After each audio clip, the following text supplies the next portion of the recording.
चंबल नदी।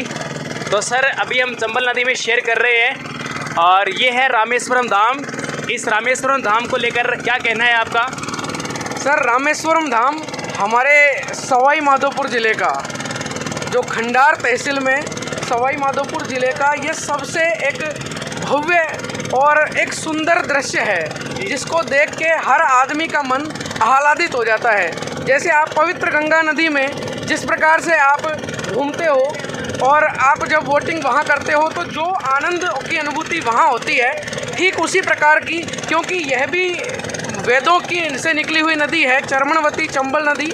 और चंबल, बनास और सीप, इन तीनों नदियों का यहाँ पर संगम होता है और ये स्थान त्रिवेणी संगम के नाम से जाना जाता है। और यह भी आप देख रहे हैं चंबल नदी। तो सर अभी हम चंबल नदी में शेयर कर रहे हैं और ये है रामेश्वरम धाम। इस रामेश्वरम धाम को लेकर क्या कहना है आपका?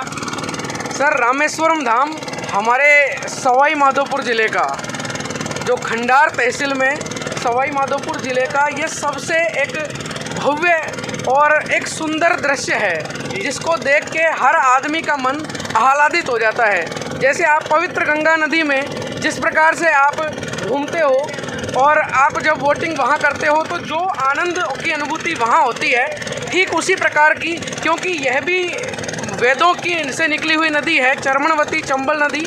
और चंबल, बनास और सीप, इन तीनों नदियों का यहाँ पर संगम होता है और ये स्थान त्रिवेणी संगम के नाम से जाना जाता है। और यह भी एक सर हमारे पौराणिक आख्यानों में, हमारे रामायण जैसे महाकाव्य में भी रामेश्वरम का उल्लेख किया गया है कि वनवास के समय भगवान राम और सीता और लक्ष्मण, इन सब का यहाँ पे मिलन हुआ था। और ये सब एक ऋषि के साथ यहाँ पे जो परशुराम भगवान थे, वो यहाँ पे उनका मंदिर बना हुआ है इस छोर पे, एमपी राज्य में। तो वहाँ पे उनसे उनकी भेंट भी हुई थी। तो वह एक ऐसा स्थान है। सर आप पहली बार विजिट किए हो यहाँ पे, तो कैसा फील हो रहा है सर आपको? यहाँ थोड़ा सा आगे हम आपको अभी बनास दिखाने वाले हैं। थोड़ा सा आगे एक बार कैमरामैन से व्यू करवाऊँगा, बनास आने वाली है, एक बार बनास का व्यू करवाओ आप थोड़ा सा। तो सर बहुत ही अच्छा लग रहा है और बहुत ही अद्भुत लग रहा है, बहुत ही शानदार लग रहा है। और अभी हम देखेंगे कि सर ने जैसा कि बताया कि एक तरफ यहाँ पर बनास नदी का संगम होता है और दूसरी तरफ इधर से निकल कर आती है सीप नदी, और जिसमें अभी हम चल रहे हैं ये है आपकी चंबल नदी, यानी राजस्थान की एकमात्र नदी जो 12मासी नदी है। हालांकि इस नदी को कई नामों से जाना जाता है, रामायण जैसे तथ्यों में इस नदी का उल्लेख मिलता है। और एक आपको ज्योग्राफिकल खास बात बता दूं, ये जो एरिया है ये जलीय अभयारण्य है।